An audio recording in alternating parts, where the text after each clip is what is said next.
All right, welcome everyone. Thanks for taking the time out of your busy schedule to come to tonight's dinner and to tonight's event. I think this is an important conversation to be having today, and I think we all learned a lot from the seminar and talks that we saw from the earlier event, and we'd like to continue the conversation today, this evening over dinner.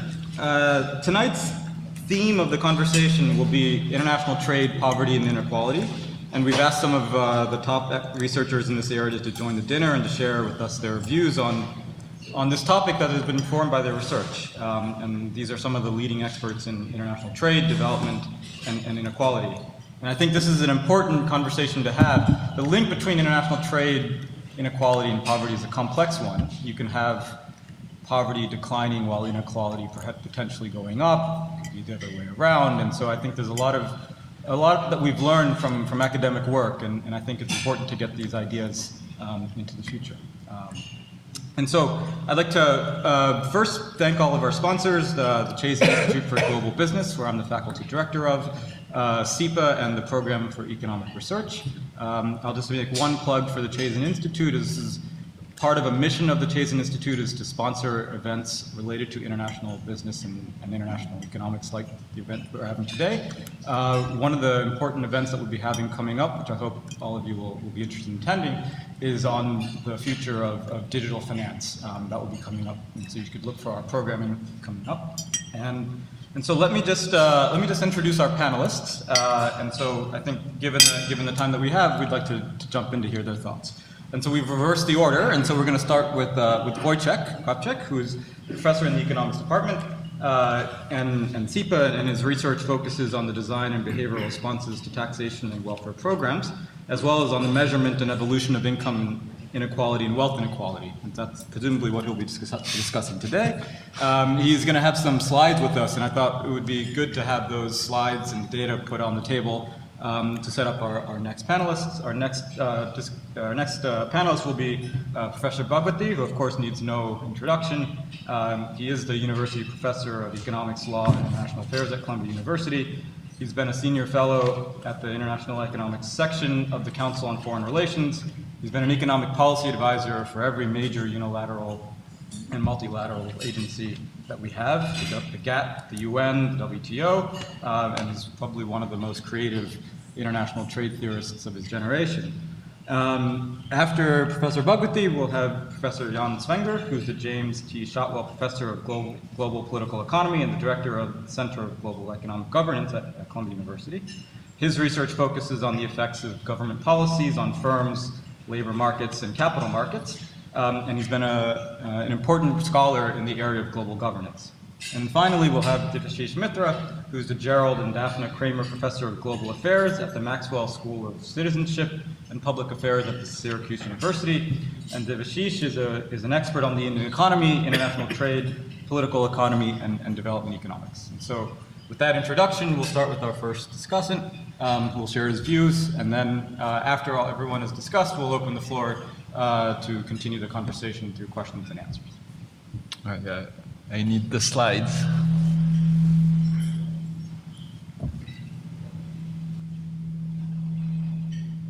All right, so before I get the slides, actually I can start without them. So what I'm going to talk about is a particular aspect of inequality, and arguably the most boring aspect of inequality, which is measurement. But in order to talk about things, you actually have to know what they are and to measure them. And I'm not sure if I'm going to have answers, but I hope I'll convince you that some of the numbers that are being tossed around are not exactly right, and for interesting reasons.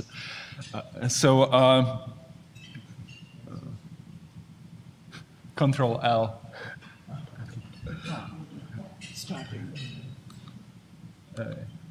So some of it is based on my work. Some of it is based on other people's work.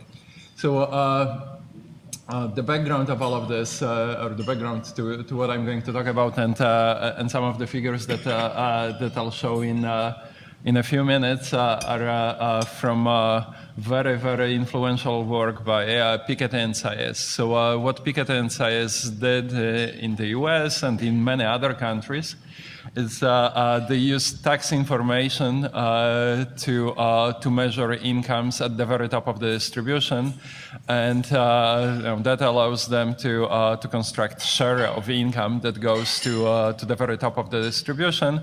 And these graphs that I'll have, maybe they are a bit out of order. They are extremely influential because they show a very, very rapid growth in top incomes. Now,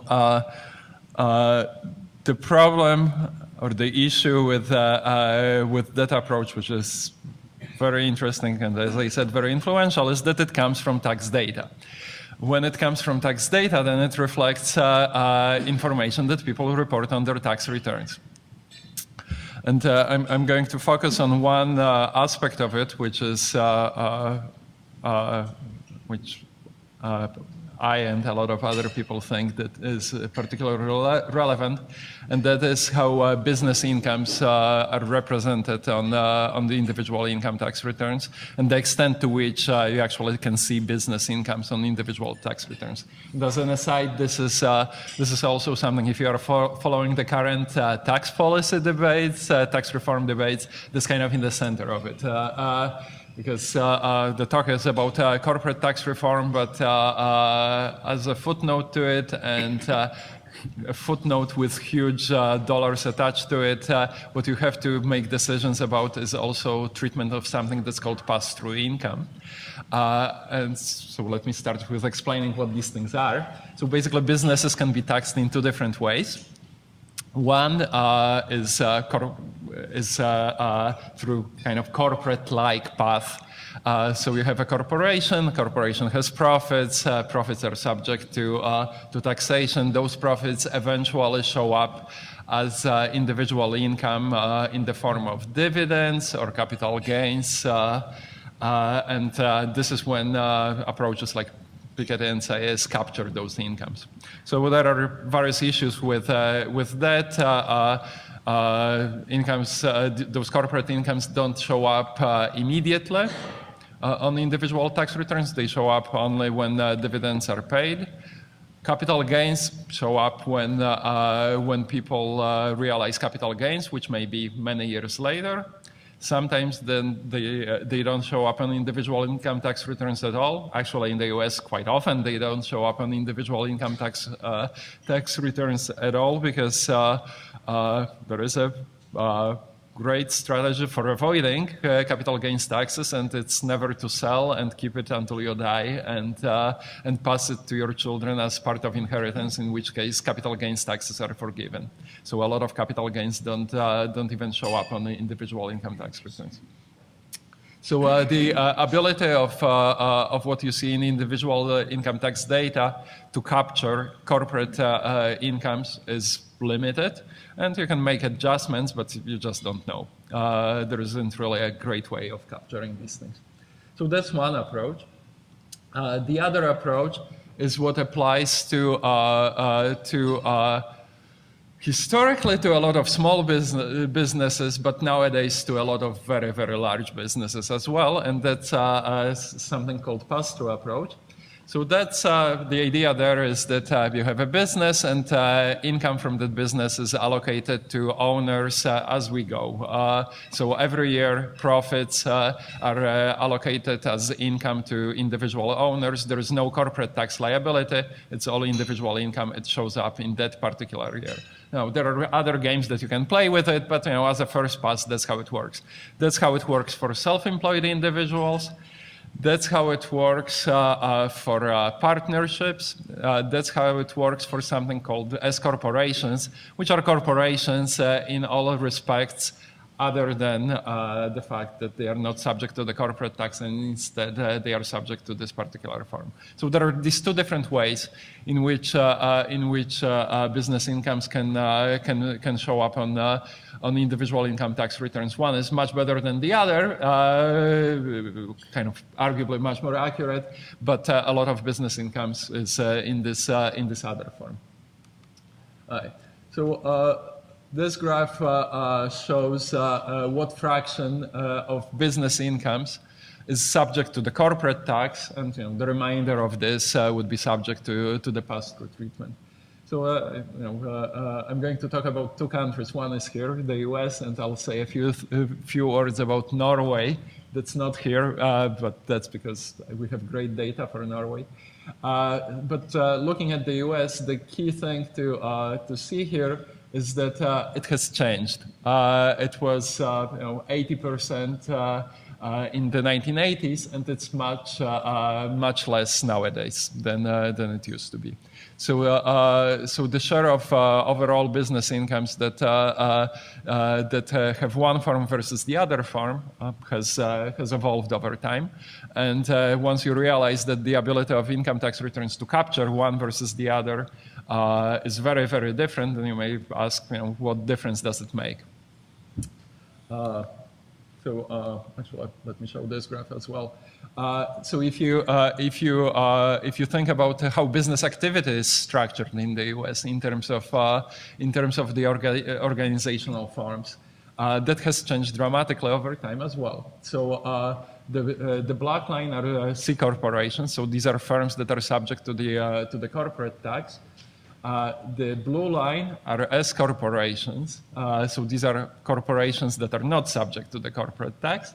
And the red line are partnerships, which are, again, sort of these pass-through entities where income flows to their owners. So C corporations, firms subject to the corporate tax, the number of them peaked in 1986, and it's not an accident that it was 1986, because tax incentives changed dramatically in 1986. Basically, up until 1986, it made a lot of sense to have a corporation pay a corporate tax and not pay yourself any salary and keep money within a firm and think of strategies to get money out of the firm until as long as possible. After '86, the configuration of the tax rates has changed, and it just that strategy became much more costly relative to the strategy of realizing incomes. And you saw immediately the response in terms of changes in the organizational structure of the firm, but then in the decades afterwards, you also see a big shift in how new firms are being organized.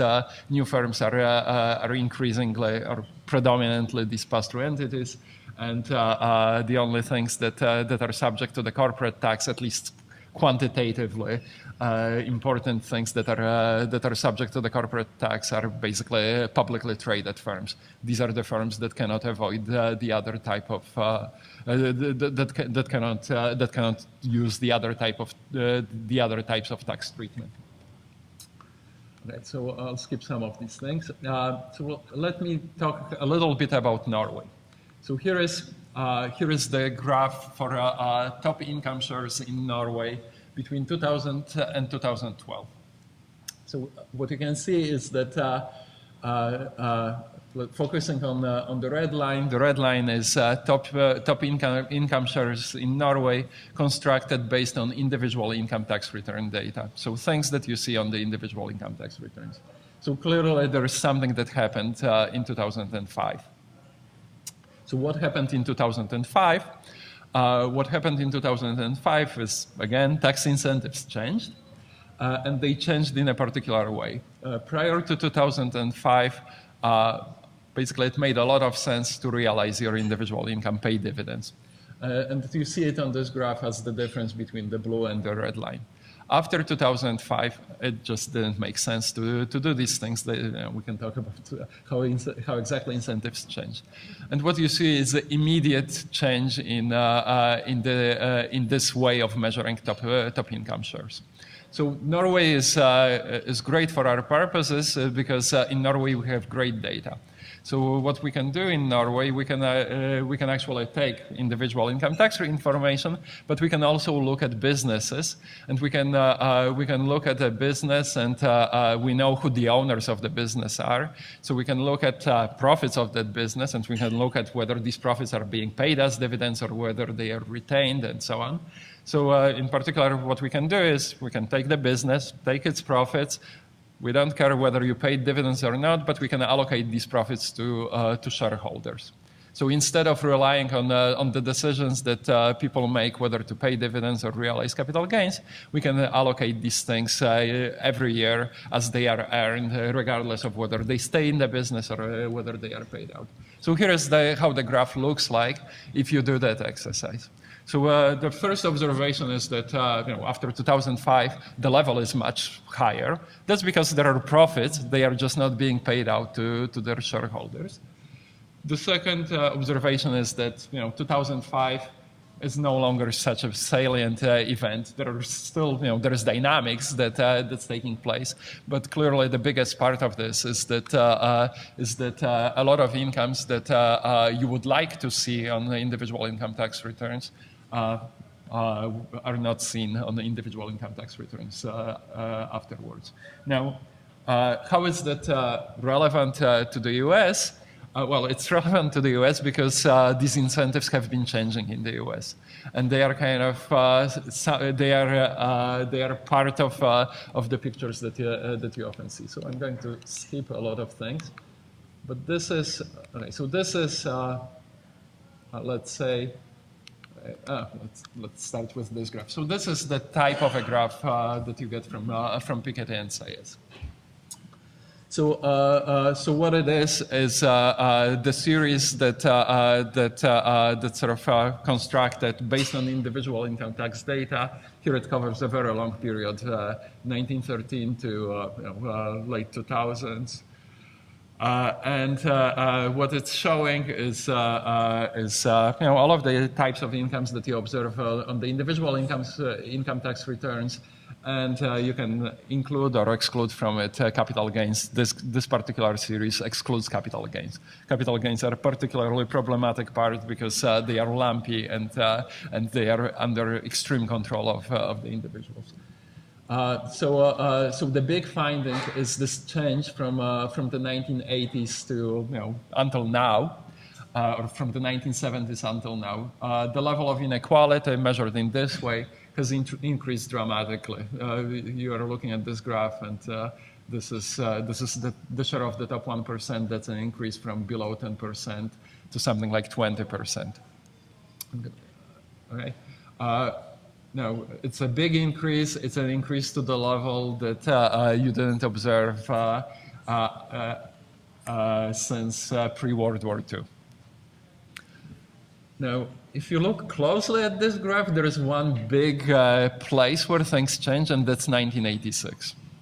There is a big jump in the 1980s, and that jump is related to what I've just described. We know that it's related. They know it's related to the reform, and it represents just this fact that a lot of firms in 1986 changed their organizational form. They used to be subject to the corporate tax. After '86, a million firms changed from C corporations to S corporations. That income started showing up as personal tax return. So you can make various adjustments to it, and this is the same graph, but that's a graph that kind of shortens the period that starts in 1970 to 2010. The black line is the same as before. The red line is the series that's usually being shown. The red line is the series that includes capital gains. So it includes realizations of capital gains. The gray line lower down is how much of realized capital gains you have for the top 1% in that particular year. So let me make two observations. So one is that capital gains matter a lot, And there's a lot of their dynamics. They kind of smooth out this 1986 shift, but it seems to me, I've never understood exactly how, like, what's the logic of this? How come that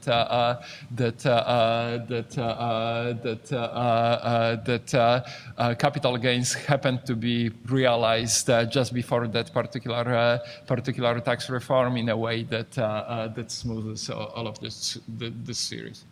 The other thing, and maybe that's kind of useful to look at the previous graph, is that once you start thinking about very top income individuals, and it's kind of a natural expectation that a lot of them have business incomes.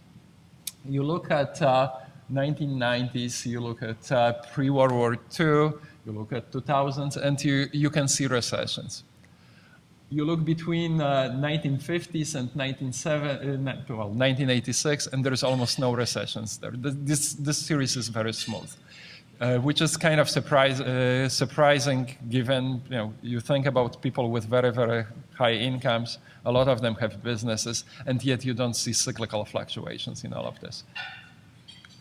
All right, so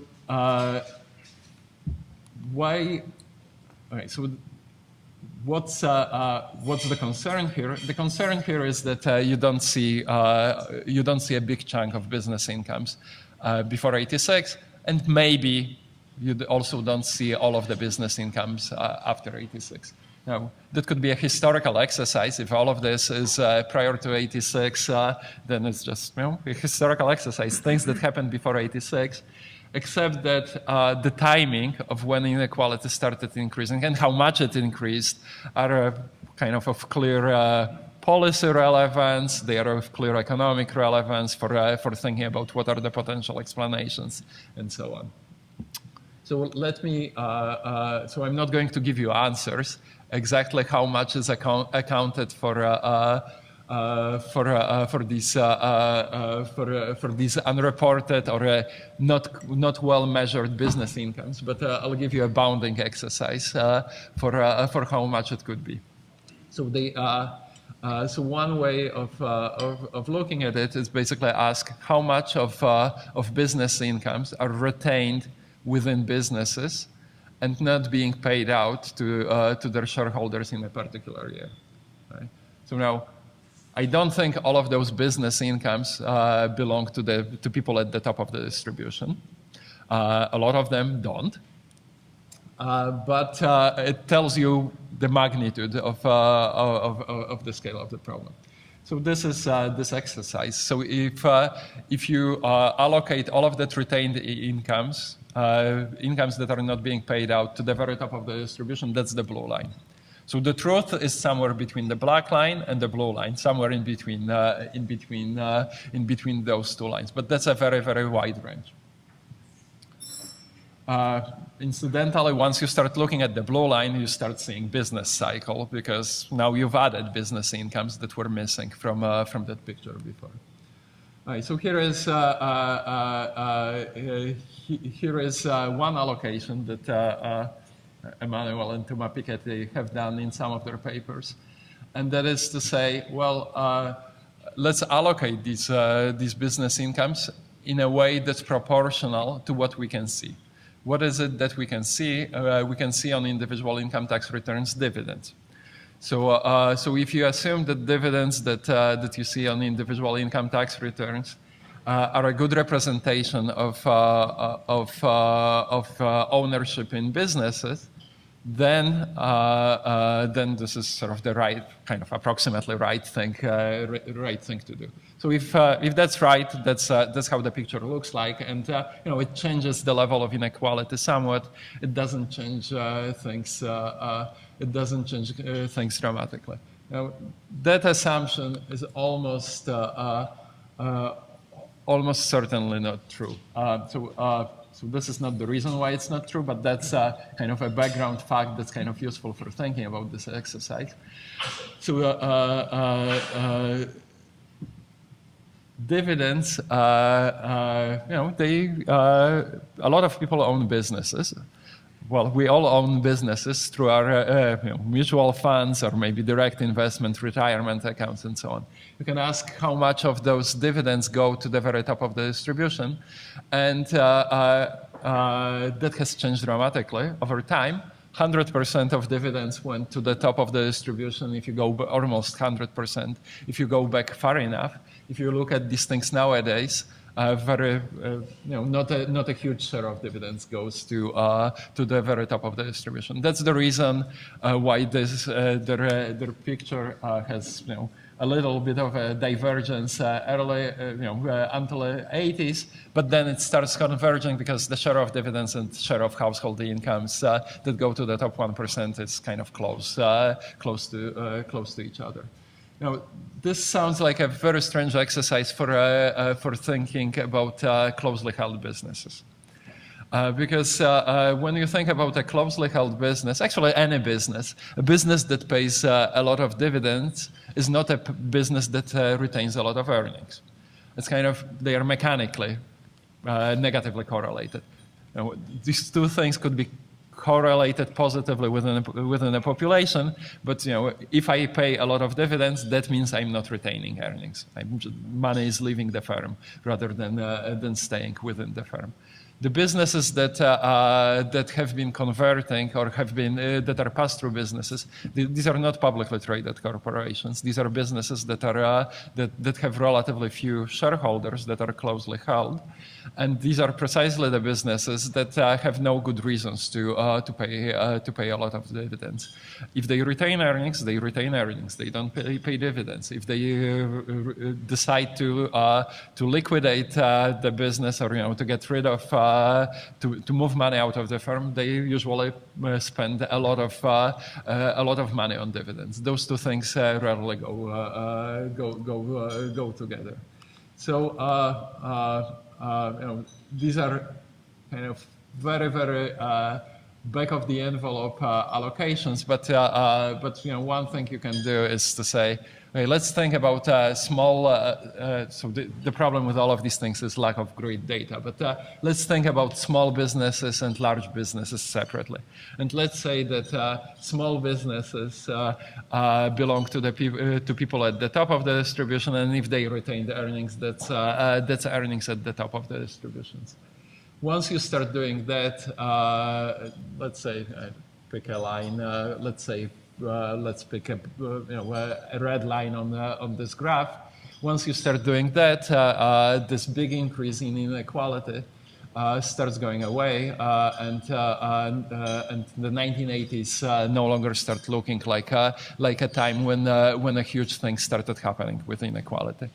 What doesn't change, and what's very interesting, is that an increase in inequality starting from early 1990s is not affected by these types of calculations. It's not affected because basically this retained earnings issue has sort of went away with the change in incentives. But let me show you the final thing that I'm going to talk about, or like final graph, and then I'll stop. So this is not from my paper, but it's from a paper by Danny Yagan and Owen Zidar and Eric Swick. This is a paper that looks using IRS data at the composition of top incomes, in particular at business part of top incomes. So this is three different types of business incomes, the same as I mentioned before, as corporations, partnerships, and C corporations, and their contribution to the very top of the distribution.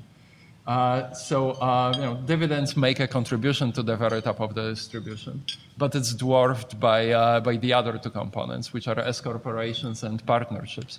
So these are smaller businesses. Well, these are not necessarily small businesses. These are businesses with relatively few shareholders. That's where the dynamics of the top income inequality has been, and that's what the current tax reform, or the tax reform that people are talking about, is going to play a role. And I guess if I have to finish, but well, the last thing that I'm going to say is that I feel like this is a very, we know that inequality increased, but we don't know exactly how it increased, where the action has been. There's much less clarity about these things when you start looking closely in how these data are constructed than I thought a few years ago, and we know that understanding what's been happening with business incomes, and not just with CEOs, and not just with publicly traded companies, but smaller firms that are largely invisible to everyone. That's the key part of the story for what's been happening with inequality. Thank you. Okay.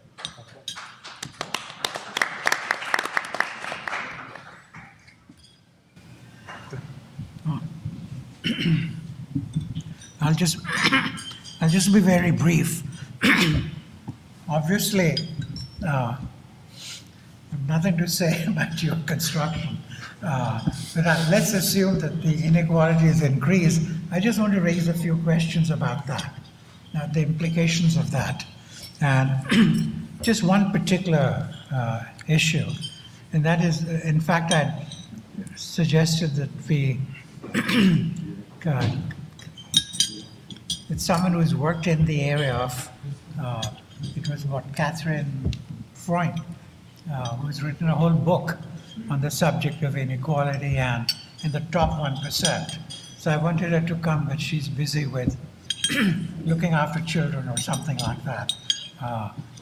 And essentially the question which is being raised is, how much does this matter, the growing inequality, if there is growing inequality? Because the top 1%, let's assume, are getting more and more income, and the bottom 30% are not. So we just grant that.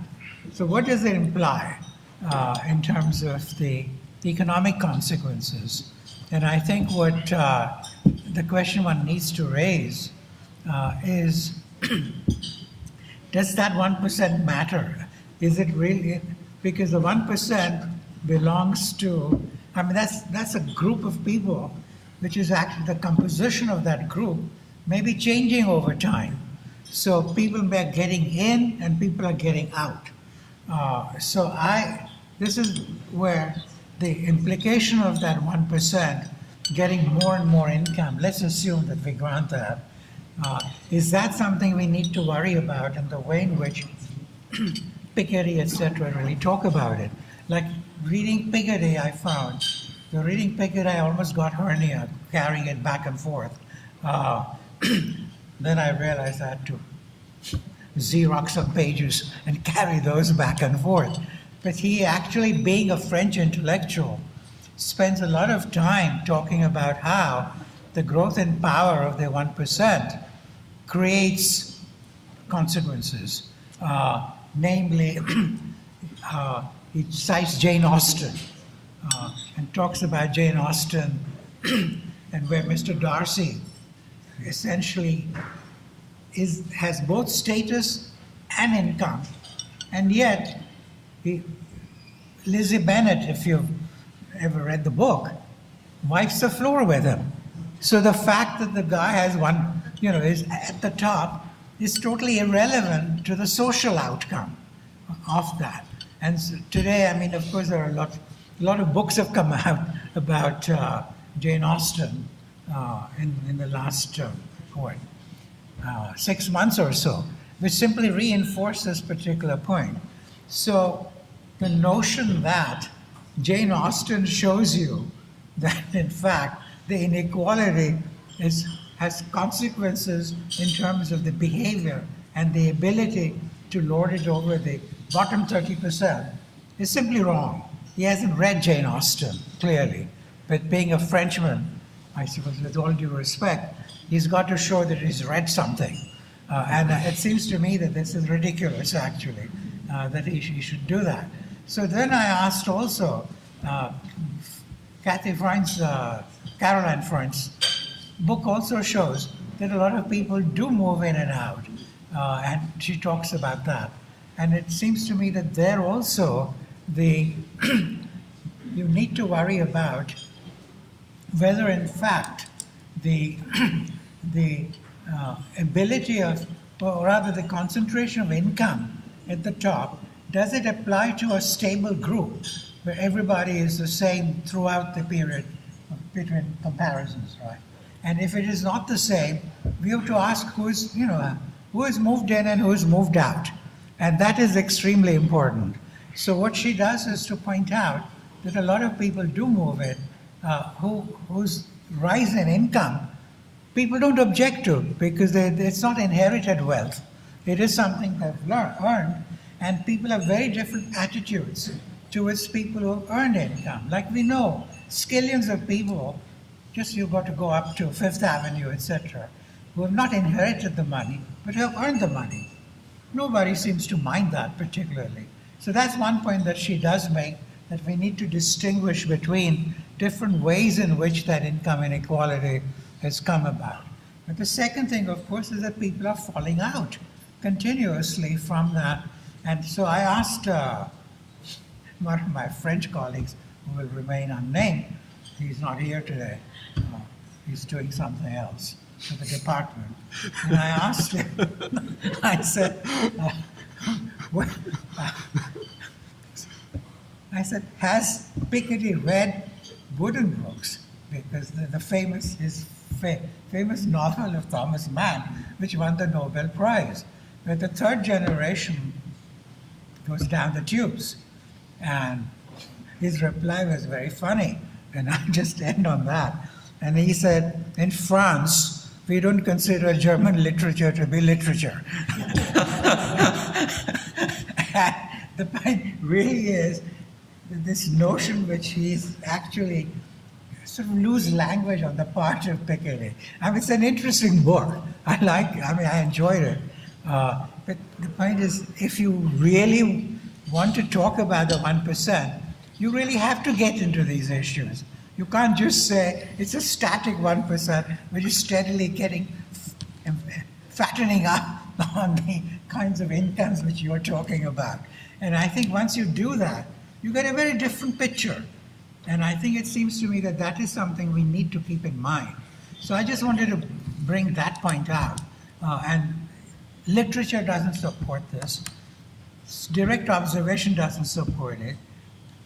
People with a lot of money don't necessarily carry a lot of clout. People with a lot of status don't necessarily carry a lot of clout. So the fact that they're earning more income, even if the same guys are earning more income, it does not really mean that they will have more clout. And therefore, income inequality in this sense seems to me to be an exaggerated construct and a defective construct. I mean, you have to start there, but not end there. That's all.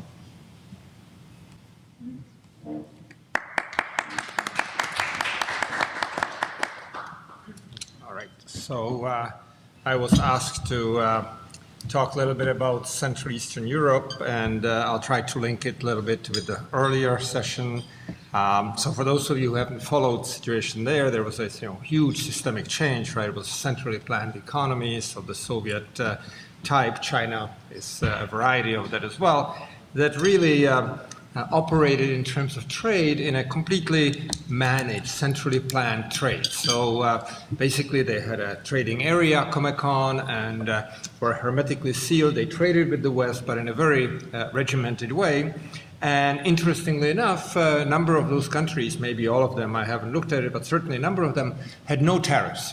So that politically they could proclaim they're total free traders because they had no tariffs, okay? Because they controlled everything quantitatively. So when the transition started, these countries suddenly were totally open with no tariffs, right? So it was a very interesting experiment to see what happens compared to, say, Latin America, that was proceeding under, tariff walls and so on for the longest time, when you have infant industries that are totally exposed. And some of them managed to put on like 10% surcharge, but that was about it. So basically, suddenly you had complete opening up, and it had very interesting effects. So yes, firms that were weak went under very quickly, sometimes entire industries like Bulgaria, which was the center of the computer industry from the entire Soviet bloc, basically overnight went bankrupt because those computers were generations behind anything that was available worldwide. But it also completely changed the situation in the sense that their prices were not reflecting scarcity or anything like that, and suddenly opening up created a guidance for what prices were in market economies, competitive type setting. So these economies reoriented themselves very, very fast, and after a deep initial recession started growing and reoriented trade very dramatically. Some of them completely from east to west, some of them substantially. So there was a really major reorientation. Then later on came integration for those that were joining the European Union, the sort of Central European ones, a labor market integration. And it didn't happen at the same time, so one can actually separate the effect of the two. And for the new member states of the European Union, the 10 that have joined so far, complete integration, including institutional type integration in the sense of accepting the acquis communautaire, the set of rules, practices, institutional settings. So it's interesting to ask sort of what happened. So trade increased dramatically, foreign direct investment increased dramatically, the quality of products that were produced after the shakeout increased dramatically.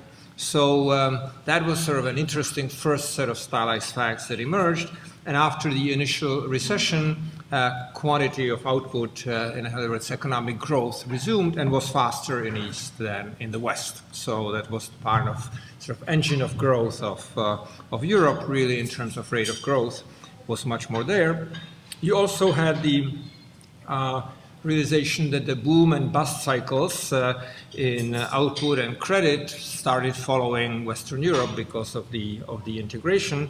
And there it varied in the sense that countries that developed their institutions more were a little bit more independent, were not actually as tied as those that did not institutionally develop from the centrally planned system into a functioning market economy. The local firms improved their technology dramatically. Employment actually increased in most of these countries over time, some faster, some slower, with a significant turnover. So what you see, the firms that actually stayed there may not have had seemingly large fluctuation in total employment, but when you look at the net flows, they were dramatic. Sometimes they completely flushed the existing labor force and hired totally new people with the sort of similar numbers, but overall the numbers were actually growing, and there were very dramatic sectoral reallocations. The countries that reallocated across sectors did much better than countries that did not. So that's a big lesson there. Now, what happened in terms of income distribution? The interesting finding is that if you sort of look at what happened by the introduction of the market forces, the income distribution, which was very egalitarian under communism, would become extremely inegalitarian had it not been for social safety net in terms of unemployment compensation, pension, and other social security type things, which brought it back. So the studies are indicating that you would go and become very unequal. And that's what happened in Russia, Ukraine, which did not have the social safety nets. They stayed with very, very unequal distributions. And the Central European countries actually brought the distribution back because of the compensation that the social safety net had. So there, I think what's important is to realize that one should distinguish policies, economic policies that promote efficiency, etc., but then have social policies that mitigate to the extent that the society desires to do so, and that it can be successfully done as it was done in Central Europe in particular. In terms of wealth distribution, since we talked about things here, I've been doing some work with Sutir Tabashi on the rise of billionaires and their effect on economic growth. So our results, for whatever they are worth, are indicating that countries that have more billionaires, holding other factors constant, grow slower than they would if they didn't have wealth concentrated in the hands of billionaires. But then we do something more controversial. We actually ask how the billionaires obtained their wealth. Did they get it like Bill Gates through their acumen, talent, and risk-taking? or was it more like Yeltsin's cronies or Suharto's cronies, namely through political connections? Turns out that the negative effect is driven significantly, primarily by the political cronies. Okay? But there is still an interesting question because we find that the self-made billionaires have no significant effect. We would have expected them to have a positive effect. So there is still a nice question to pursue. In terms of poverty, unemployment, what you had was a lot of the countries generating significant unemployment, but very diverse sort of pattern, from countries that had very low unemployment, well-functioning labor markets. In all of them, people were becoming unemployed at very high rates, but where they differed was that in some countries, these people kind of looked around while unemployed and jumped into new employment, usually more productive with higher wages, which is what you would like the market system to do. In others, they got stuck in unemployment for a long time and had the negative effects that we see with long-term unemployment. So that varied. Poverty would have been significant, but was mitigated by the social, in Central Eastern Europe, by the social safety nets that I described earlier. Further east, you have significant poverty because these social measures were not there. But the interesting thing is that careful studies are suggesting that even countries in Central Europe have to watch out because a lot of people are just above the poverty line. So if you just change the poverty line, or if you had a shock, as there is, you suddenly have a lot of people below the poverty line. Again, not far, but below. Right? The one thing that's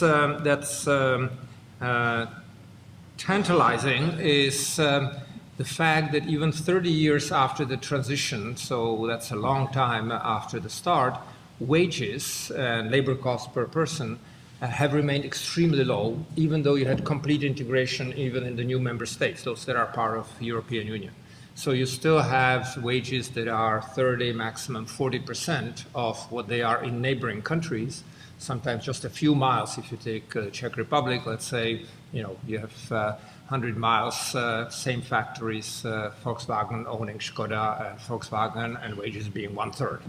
So the question is, why is that not equalizing more when there is free possibility for mobility, when not only trade unions but management admit that the subsidiary is equally productive as the parent company, and yet basically the market is not clearing and these extreme differentials persist for decades. If you would take similarity with sort of post-war Europe and the United States, 30 years later, by mid-70s, the wages in Western Europe were approaching the US much more than wages in Eastern Europe are not approaching Western Europe. So that's a puzzle for you to answer.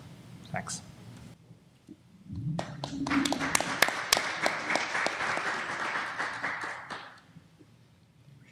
So I'll just... maybe you could tell them when to push the...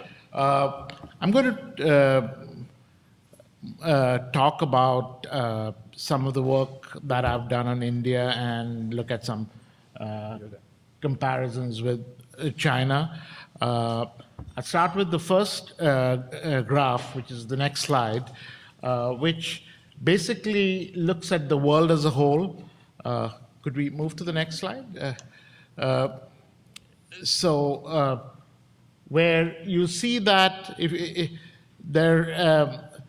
if you look at the number of people in extreme poverty in the world, it has been declining since the mid-70s, but in the early 90s, there has been some kind of an acceleration, and it kind of coincides with trade liberalization in many countries.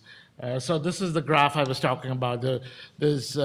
So both you see both an acceleration in the proportion of people in the world living in extreme poverty, as well as actually the number of people living in extreme poverty.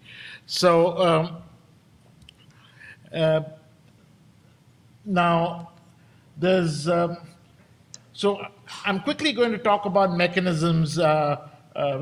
Professor Bhagwati's book In Defense of Globalization, there he talks about a two-step approach, basically that trade affects growth, and growth in turn leads to poverty reduction. There have been there's been a lot of empirical evidence on both these steps that trade increases real incomes. There's quite a bit of evidence on that. Frankel and Romer in 1999, followed by Irwin and Tervio, and then there were the old OECD as well as the Bhagwati Kruger studies in the 60s and 70s from the NBER. And now, in poor countries, it's very obvious that growth has to be a necessary condition for poverty reduction, because if the pie is really small and you try to divide it equally, no one, no one hardly gets anything. So that's an obvious point. But the question is whether growth is sufficient for poverty reduction. And a lot of work by Revellian and his associates has shown that the incomes of the poor grow no slower than the overall average income of an economy. So basically what comes out from this empirical work is trade is good for the poor. And there are all these different channels through which it could work, the standard channels through which trade leads to a rise in income, such as efficiency gains through specialization and exchange, availability of a larger variety of final and intermediate goods, and the pro-competitive effects of trade in the sense of incentivizing innovation. But also, there is this redistributive effect. The poor countries, they are abundant in low-skilled or unskilled labor, and if you go by just the standard Heckscher-Ohlin trade model, it would say that trade should benefit the abundant factor, which is unskilled labor in this case. Now, of course, there are a lot of factors that can obstruct these channels. So, for example, the standard Heckscher-Ohlin model, in the standard Heckscher-Ohlin model, we assume that factors are fully mobile across sectors. That might not be true. Also, you could have capital good imports that could be complementary to skilled labor as opposed to unskilled labor. So you're kind of moving demand towards skilled labor. So that's not going to help with poverty, and that's going to raise inequality. And then there's, along with the capital imports, you could have offshoring taking place, and you offshore these tasks that turn out to be the relatively more skill-intensive tasks in developing countries. That again is going to shift demand for labor to a skilled labor. And finally, Eric has done work on this, that when you're exporting goods, they have to be of higher quality, but you can produce higher quality goods only if you have more skilled workers working on those goods. So that's again, that again is a channel going in the opposite direction. So that means that empirical work is really important here. And if you just look at India, you see that between 1988 and 2010, the trade as a proportion of GDP increased from about 13% to 48%. And during this time, the poverty rate, which is the $1.25 a day poverty rate, which is different from the current revised version of the World Bank, but this is taken from a previous paper of mine. So here, but qualitatively, the results won't be very different. But you can see that the $1.25 a day poverty rate went down from about 53% to 32% during this period, 88 to 2010, along with trade as a proportion of GDP growing, and the tariff rate going down from an average level of 80% to 10%. Now, actually, if you look at the new poverty numbers based on the new measure of $1.90 with the revised PPP, based on the revisions done by the ICP, the International Comparisons Program, the poverty rate today is actually 20%. Now, you go to China, you see that from 84 to about 2005, the trade as a proportion of GDP went up from about 17% to 70%. then it went down due to the global recession. But look at the reduction in poverty that they had during this period, from almost 70% below the poverty line to about 12%. And the most recent World Bank figures actually show that the poverty rate in China is 1.8%. So it's a huge reduction in poverty that has taken place, along with a huge expansion of trade. Now, if you compare India and China, one of the things you will see is that China also grew for a much longer period of time at a higher rate of growth for about 2.5 decades. But the other thing that you will see is that the inequality rose a lot faster in China than in India. The Gini during this 88 to 2010 period in India went up from about 32 to 34. The Gini coefficient in China went up from 28 to 42, about 50% increase. If you look at the ratio of the top 10% to the bottom 10%, in India, this ratio went up from 6.9 to 7.7. China, it went up from 6 to 18. So the country that actually kind of tripled its inequality based on this ratio saw a much bigger, a much more rapid reduction in poverty as compared to the country that kind of had a stable, relatively stable inequality level.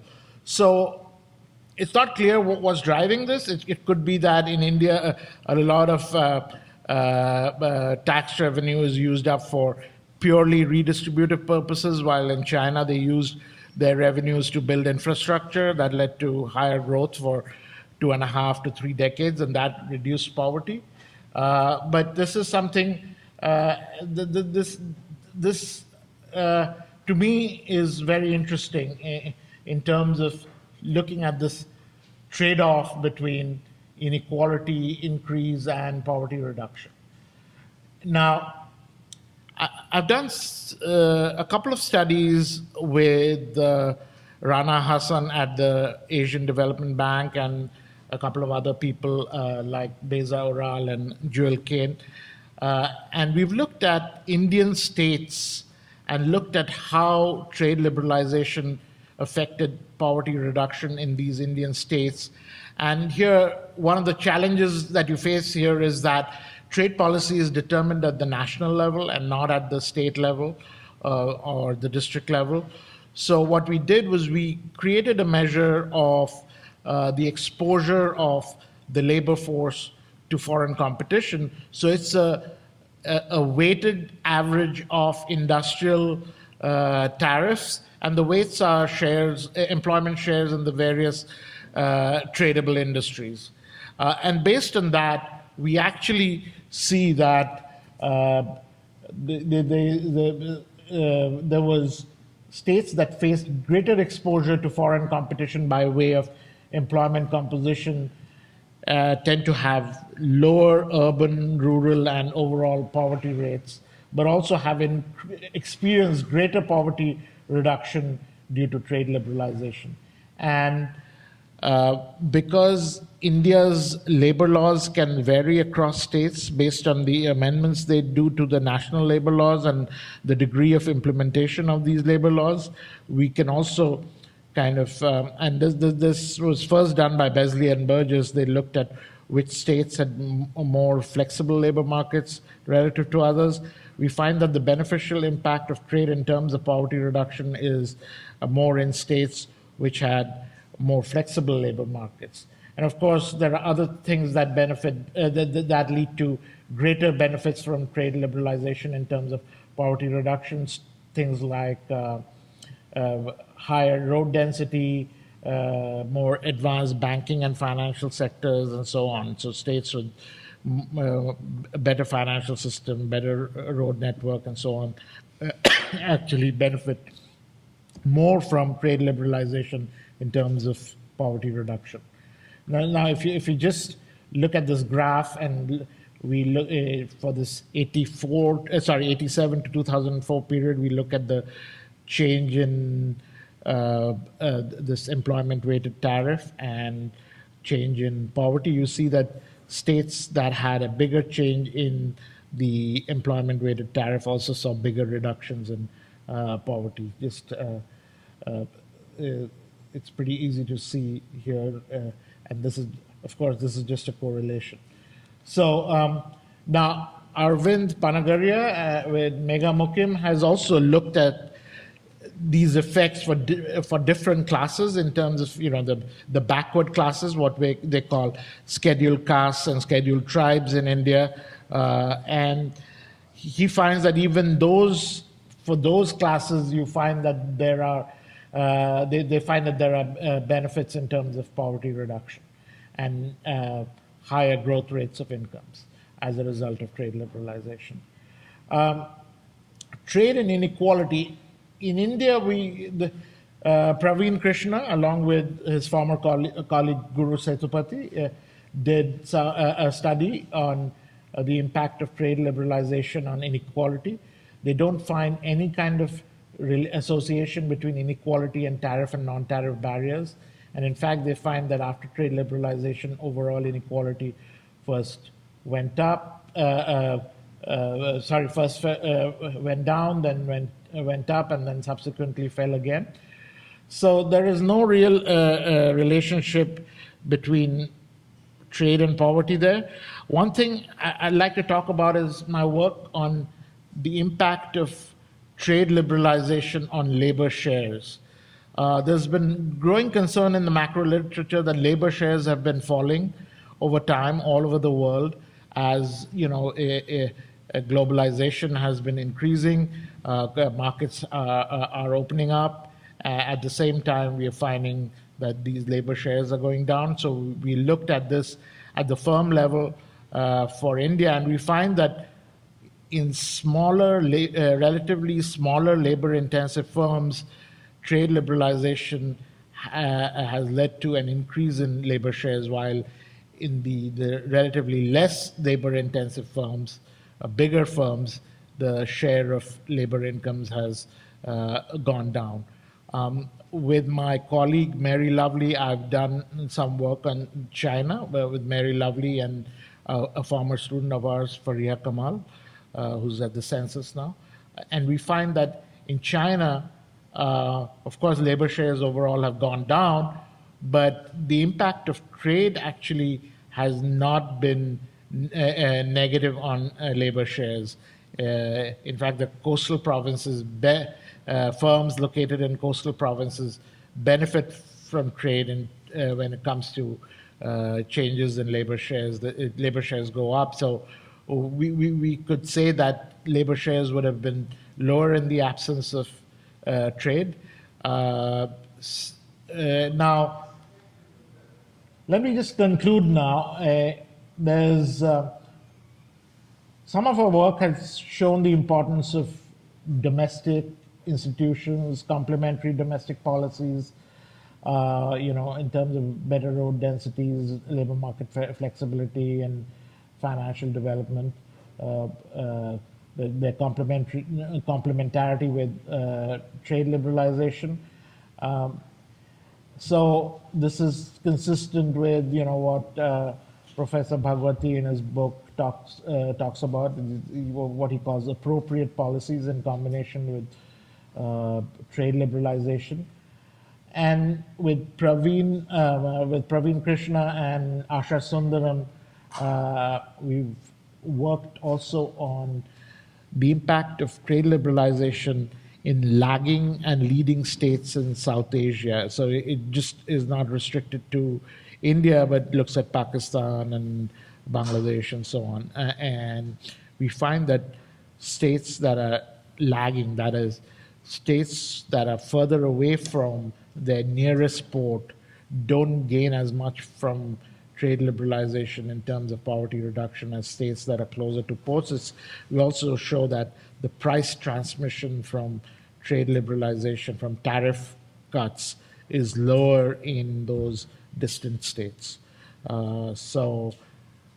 Again, this stresses the importance of having better roads, more ports, and so on. Again, complementary policies. I'll end there.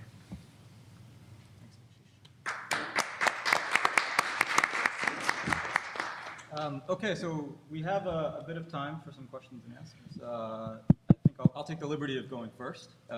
So my question is for Wojciech. So I'll admit this is the first time I'm seeing your results, which is embarrassing since I'm your colleague. Can you help me put your results in terms of the bigger picture? So suppose I take the work that Raj Chetty has been doing, showing an enormous variation in the transition matrix between first and top quartiles, the income distribution over time. There's variation across cities and regions of the U.S. Seems to correlate in interesting ways with some characteristics of the cities, whether it's public transport, whether it's the university, the work well. And then his more recent work on showing who's gaining admissions into top universities. And I guess my question is, how do I take like your careful measurement work and now go back to those kind of very easy to grasp and very profound pictures that he's showing, and how do I reinterpret them? Do I temper my do I increase my skepticism of those results, or walk me through like how you place your work in kind of the bigger picture of a set of results that have been impactful. I didn't mention Raj because I don't think this is closely related to what he's been doing. There are.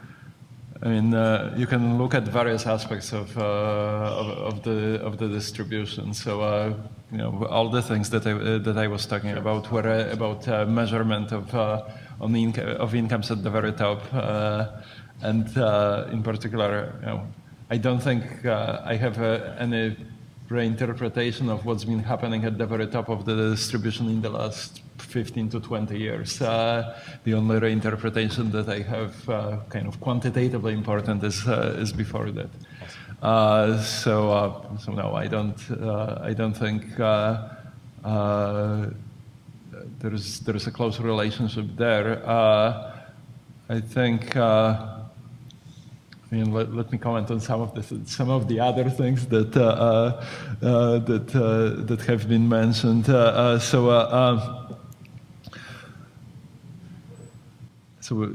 there is the distribution is much bigger than this, and clearly something has been happening, and there has definitely been action at the top. How big, exactly when it was, that's where I would argue, but I wouldn't argue that inequality has not increased. It has increased. There is enough evidence about that it has increased. It's just that the things that you mentioned are highlighting that focus on the top is not. I mean, maybe somewhat misguided in the sense. I mean, various things can be important at the same time, but.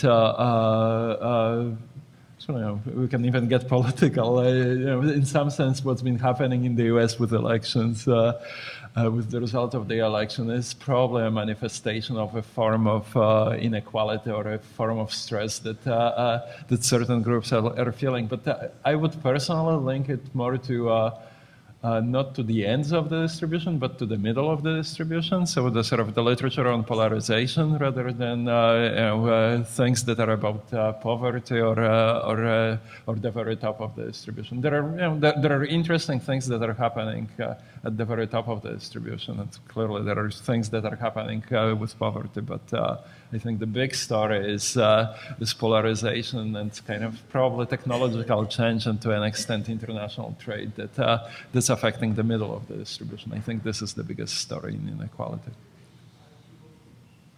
Any other questions we can take from the floor? Eric. So thanks very much for the very stimulating presentations. I guess my question is about thinking about inequality not so much as an outcome, but as something that might be driving the process. So inequality may feed into economic performance in a way. So I was wondering if you could talk about what mechanisms you think through which that might happen. I mean, so I understood Jan was talking billionaires may be bad for growth, but that may just be reflecting kind of political cronyism, which may itself be the reason. And so I'm wondering whether you see channels, between inequality and economic performance. And if so, what are they? Is it all through the political system, or is there some other way that inequality may impede, or, I guess to be fair, to help enhance growth? Who wants to take it? Jan, you want to? Okay. So, yeah, I think the question is how the people who have the means, the resources, the wealth, how they use it, whether they use it more efficiently than others, right? And so our study suggests that, in fact, splitting them along the ways we did already makes some difference. We actually have since then looked at people who inherited wealth, so that's Jagdish's point, and they're somewhere between the two, between the Gateses and the Suharto Yeltsin's cronies in the sense of their impact. So we don't have all the mechanism. Right now we're just sort of describing what's happening, but it's clear that the data are suggesting that there are sort of different degrees with which how efficiently they use the resources in terms of how it translates into economic growth over a significant period of time.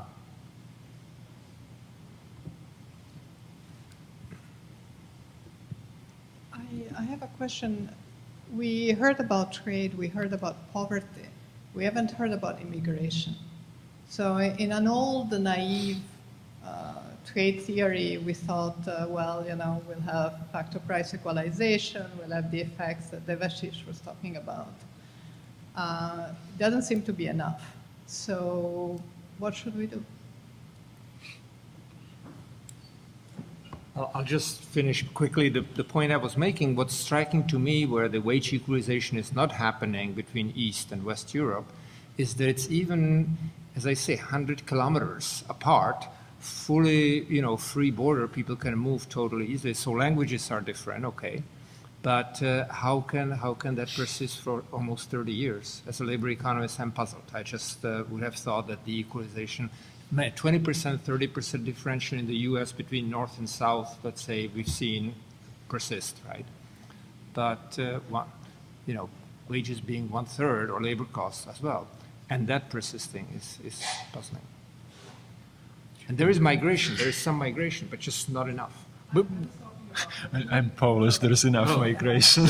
Okay, you're talking about that migration. Okay, so somebody else. Which migration?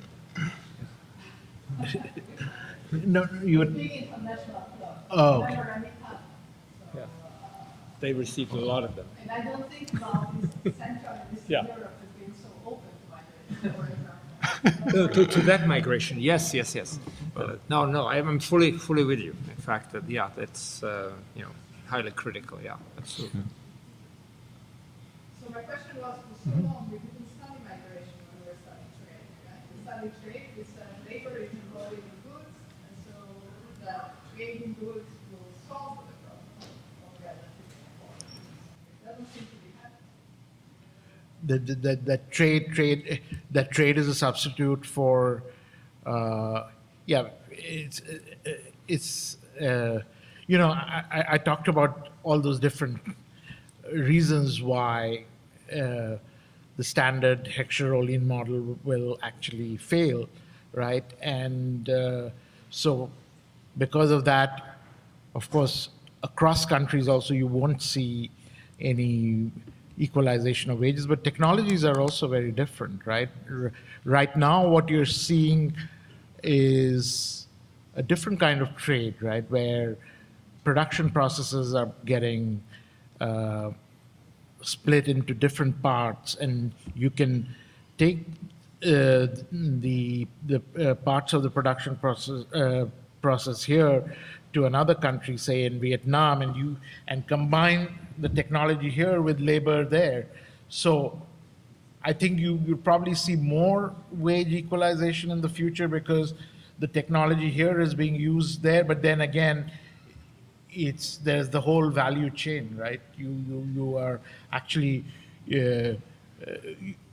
we're transferring some of the lower value tasks to Vietnam or Malaysia and so on. So I guess a lot of things don't lead to equalization. Technology is one of them, and all the other reasons I gave about why trade might not lead to poverty reduction in developing countries. Those same reasons will probably also explain why trade is not a substitute for factor mobility, right? So, but now you're seeing a different kind of trade where, the technology here is combined with labor in other countries, and I think that's going to lead to. We are already seeing higher wages in China, and in fact, which is leading to greater automation in China. They're investing in a big way in robotization because wages are going up there. So it's not like they have a wage advantage there anymore. So.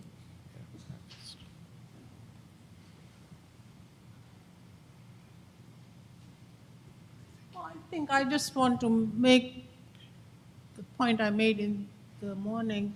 The impact of trade liberalization on income inequality, reducing income inequality, especially among the poorer people. The difference between India and China, I mean, it's clear the Chinese have followed an effective population control policy. Think of it, the Indian population today, the latest number, 1.4 billion people.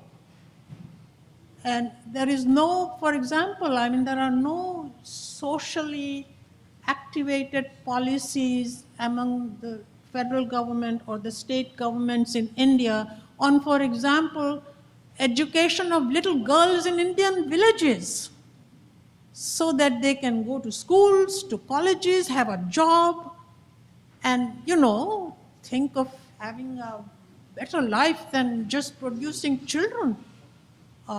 That is what India has lacked. And so when we discuss trade policy, impact on income inequality, and I think the model lacks this basic policy defect, in my opinion. Firstly, I think population is probably easier to control in a country that is not a democracy. It's much harder to implement the Chinese kinds of policies in. I mean, I'm not saying implement a Chinese kind of policy. I said education of little girls in Indian villages. Yeah, I'm coming to that. Yeah. Yes. But the delivery of public services has been very poor in India for a long, long time, and What has the government done? so that's always been a. So one has to kind of try to study the political economy of the provision of public services. For some reason, there is the delivery of public services is poor. It might be linked to state capacity or the kind of structure that is there in India. But this lack of literacy also is kind of leads to more of these problems, right? So the government can get away with a lot of things, and then it's kind of self-sustaining. So that's all I have to say at this point, but nothing more on this. So I think we'll end it there. If you have any other questions, you can feel free to come up and mingle amongst yourselves. I want to thank the panelists for spending their evening together, and we'll give them a hand of applause.